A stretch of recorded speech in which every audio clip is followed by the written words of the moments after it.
You know who I hate? Tim Burton.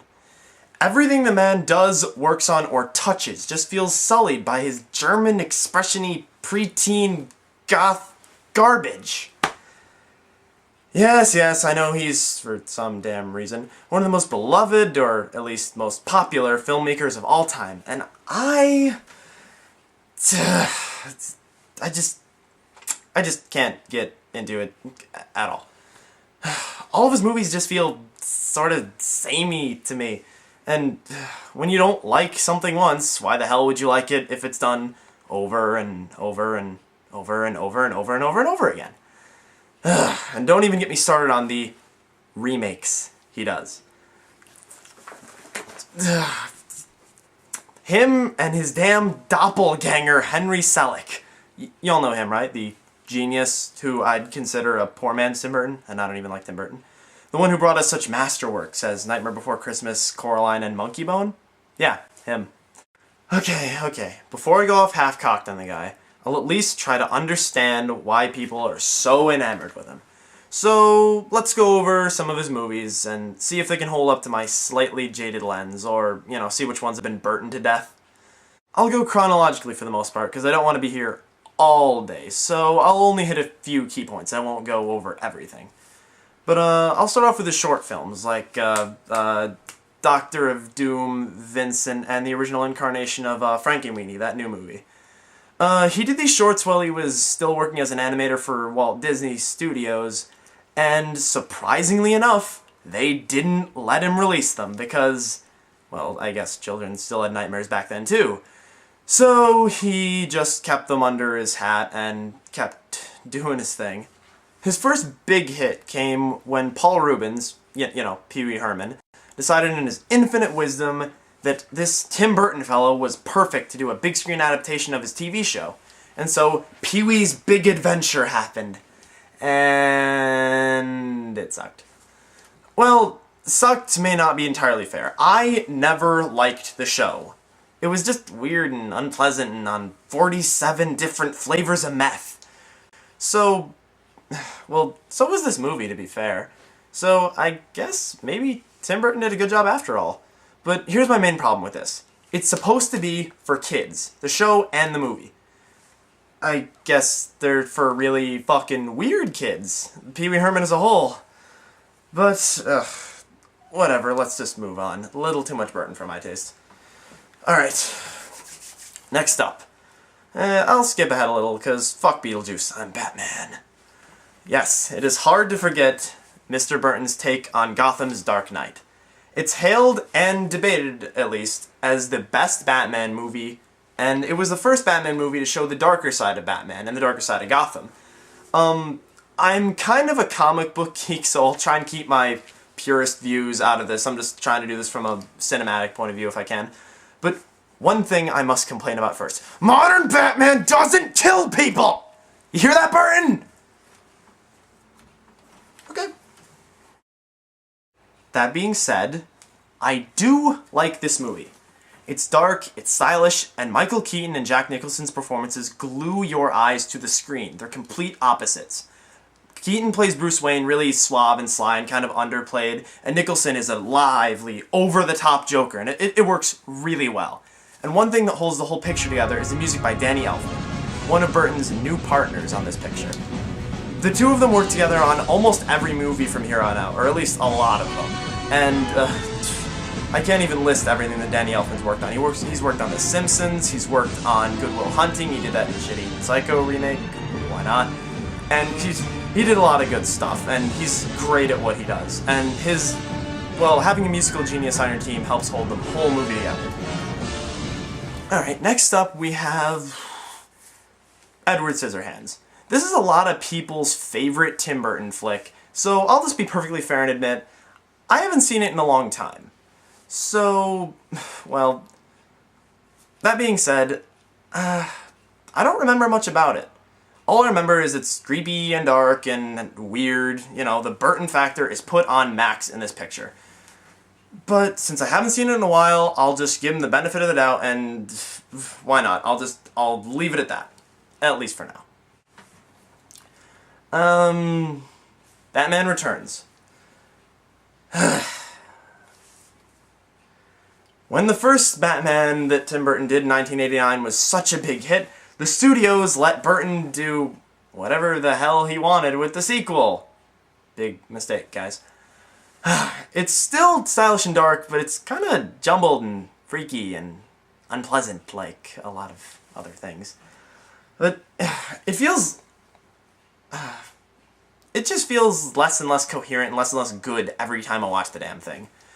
Although Danny DeVito is kind of friggin' awesome as the Penguin, I'll admit, and Michael Keaton is still really good as Batman. But the movie, when it came out, didn't quite flop, but most people saw it as awkward and weird like I do, so it wasn't the commercial success they wanted. So Batman was thrown over to Joel Schumacher, hooray, and Burton continued to do his own thing. Alright, next up we have, oh yes, Ed Wood. I have to say, fuck critics. Because this movie was a commercial fucking Hindenburg, and I have no idea why. It's photographed, cast, and edited beautifully. Not to mention, well, it stars Johnny Depp, and this is before every Tim Burton movie starred Johnny Depp, so that was a big deal. This was one of his earlier movies back when he wasn't quite as famous. So, he was not quite getting off the ground, but he was definitely an up-and-comer. And he kicked ass. Just, his performance is incredible. He does a great job playing Edward D. Wood Jr., the worst director of all time. And this whole movie just feels really heartfelt and sincere. It's just amazing. And Martin Landau playing as Bela Lugosi is amazing. I salute your cape wearing, sir. Alright, I'm gonna skip ahead a couple because a few of these ones in the middle aren't that noteworthy. I like Mars Attacks, but I don't want to be here all night, like I said. Next. Planet of the fucking Apes. God, I wish. No, it's this one. And we all love this one, don't we? And why not? Because it's a piece of garbage, right? Right. Exactly. There's just... the heart and the intellect of the original are both completely absent in this picture and replaced with an overdose of Burton's style and substance and... Monkey Lincoln! Monkey Lincoln!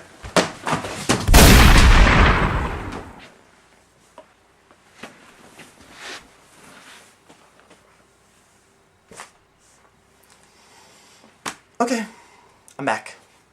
I'm back. What's next? Right. Oh, fuck. Tim Burton should be outlawed for making remakes. Truly fucking outlawed. This movie is bad. It's bad, okay? He took an amazing classic childhood movie and just threw it into a vat of acid. No, not the good kind of acid though, because a Batman villain. No. Just the kind of fucking horrible acid that just leaves you scarred and deformed on life support for the rest of your fucking life. Okay, I'm back. Johnny Depp, you're a great actor, but you are not Willy Wonka. Nope. Done. Oh, Corpse Bride was okay. Moving on, Sweeney Todd. This one, I still have problems with, but I really dig the music. And I know Burton didn't write any of the music because it was a play first, but just the sound design, the direction itself just really works in this movie. The color palette and everything, everything accentuates everything else. It just kind of all flows together really well. But, overall, it's not a masterpiece, but it's not too bad either. But, it's got her, doesn't it? Yep. Burton's dutiful wife, Helena Bonham Carter, who always seems to be hounding after Depp's Willy Wonka. Whatever. The next two movies, Alice in Wonderland and Dark Shadows, may cause me to lose it. Be warned. What did I say again about Tim Burton and remakes? Oh yeah, outlawed! He took a great Disney classic, a beautiful, creative story by Lewis Carroll, and just... the thing about the acid again! And again! Depp and Bonham Carter! The whole movie just seems like a cheap, 3D flaunting way to pander to Tim Burton's merchandise-obsessed sellers and not true fans of the original story or the original movie, or hell, even other Tim Burton fans probably hated this damn movie if they had any brains. Dark Shadows. Fine. Perfectly honest, truthfully here, I refuse to see the movie. I didn't even see the whole thing. So, I'll leave it at that. Movie, you're lucky. Alright, and finally, we come to Frankenweenie, or rather, a retelling of his short story from earlier, obviously. Alright, this one, it was okay. I mean, like most other Burton things, it's drenched in darkness and strange pseudo-child friendliness, but it wasn't too bad. I mean, it was enjoyable, and I even liked the voice actors. I mean, no one noteworthy that I can remember, but it worked. The art style wasn't really my thing, but hey, he was just realizing a dream. He just wanted to see this movie be released after all this time of waiting. Anyway, I know I skipped a ton of things in there, but I just didn't want this to take 2 hours. But now that I'm finally done with that, I think I can give an honest, fair assessment of Tim Burton through my eyes. Tim Burton. He's a great filmmaker. No, I mean it. I mean, although my visions and tastes don't always match up with his own, in fact, they rarely do, that doesn't make them bad. In fact, his devotion to do what he wants, regardless of what critics, or fans, or hell, even pissants on the internet like me say, makes him a really great director. He sees things how he wants to see them, and he shows us what he sees. He doesn't just do things dark and strange like some others do. He does it because that's how he wants to do it. His stories that really work because those are the ones in which he creates a different world. A world where this weird, creepy shit is the norm, where it really works. The man has a passion for stuff like this, and for filmmaking in general, and who the hell am I to say anything bad about that? To wrap things up, I'm still not a big fan. In fact, hell, I dislike more of his movies than I like, not counting the remakes. I said movies. But his devotion to his craft and art earns him some credit in my book. Mr. Burton, you got me curious about Big Eyes. But all this is just my opinion, folks, so maybe you love every one of his movies he's ever done, or maybe you agree with every word I said. Who knows? If there's anything I skipped that you wanted to hear me cover in greater detail, or any other movie or director you want me to do next, leave it in the comments. This is good old Double E from Hooded Films saying good night and good luck.